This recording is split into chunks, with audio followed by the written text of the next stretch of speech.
Hello. So over here, we're talking more about the electrophilic substitution of benzene derivative.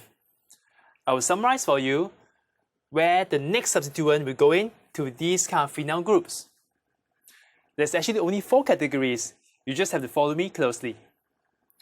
Now suppose you begin with a halobenzene. Halogens meaning, in this case, chlorine, bromine, iodine, or even fluorine. That means you start with, let's say, a chlorobenzene. Okay? This molecule is actually deactivating because halogens, they are electron withdrawing. They are electronegative. So deactivating, they do not favor further substitution. But the thing is, if you force my electrophile, incoming electrophile, to a chlorobenzene, where does it go? Now, because we know that the chlorine, and same goes for the other halogens, they have lone pairs of electrons here, we know that this must be a 2,4, or some people call it ortho-para directing. Which means to say that the product after adding this electrophile would be here or 1,4 like this. 2 possibilities. Now next, we could also have a polarized pi bond directly connected to the benzene ring. Now XY are just heteroatoms, could be anything as long as you see a polarized pi bond. So in this case, we could be talking about NO2, because NO2, when you draw this out, is N double bond O, dative bond to the O, and O is more electronegative than the nitrogen. We just put a delta positive charge, delta negative here, so we have this polarized pi bond. Or we can be looking at a nitrile group, you see? Delta positive, delta negative. We could also be talking about an aldehyde group. Delta positive, delta negative pi bond. Or we can be talking about an ester in this way, okay? Where the CO double bond is next to the benzene ring. So for these, they are all what we call deactivating. Again, they do not favor further substitution of this benzene ring. But like I said, if we have strong enough conditions, we force electrophile to go in, where does it attack? So let's say we have this molecule as starting, and we add an E+, right? It is 3 directing, or what we call a meta directing.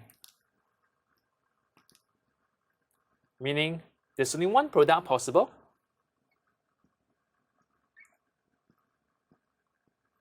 From here, X bonded to Y, pi bond, and the electrophile will go into the 1, 2, 3, the third position relative to itself.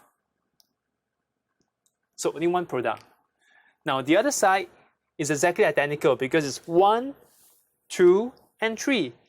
It is symmetrical, so this E again we only have one side to go to, one product. In the next group, the first atom that connects to the benzene ring, let's call it X. So X could be anything with a lone pair of electrons. Sulfur is possible, oxygen is possible, nitrogen is possible, right? They all have lone pairs of electrons. As long as they are next to the benzene ring, we know that it must be activating. Because this lone pair will push electron density towards the benzene ring, make it more electron rich, so more able to be attacked by electrophile. And this also means that it is a 2,4 or OP directing, which means that the product, if I add an electrophile to this case, what we'll have here would be 2 different molecules, X with an ethyl group 1, 2, we have the E, or we could also have the 1, 4 product. So X, 2 carbon, right? And then E is over here.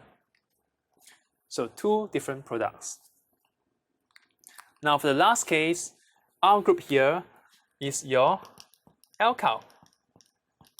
So example could be methyl, could be ethyl, could be propyl, could be CH3, CH2, let me just put an N here, and CH2, where N can be more or equal to 0, okay? Alkyl chain. So this benzene ring here is activated. So our group is activating. At the same time, it's 2, 4 directing. So that means if I add an electrophile to this molecule, what we have as a product, again, would be 2 different isomers, R1, 2, or 1, 4. See the 1, 2 product and the 1, 4 product. So I hope this mind map is clear for you, for me to summarize for you, where the next incoming group, the electrophile, will go on to these molecules. You realize that there are only one group that has 3 directing, and that belongs to this polarized pi bond. Remember this, and I hope you understand why, and learn well.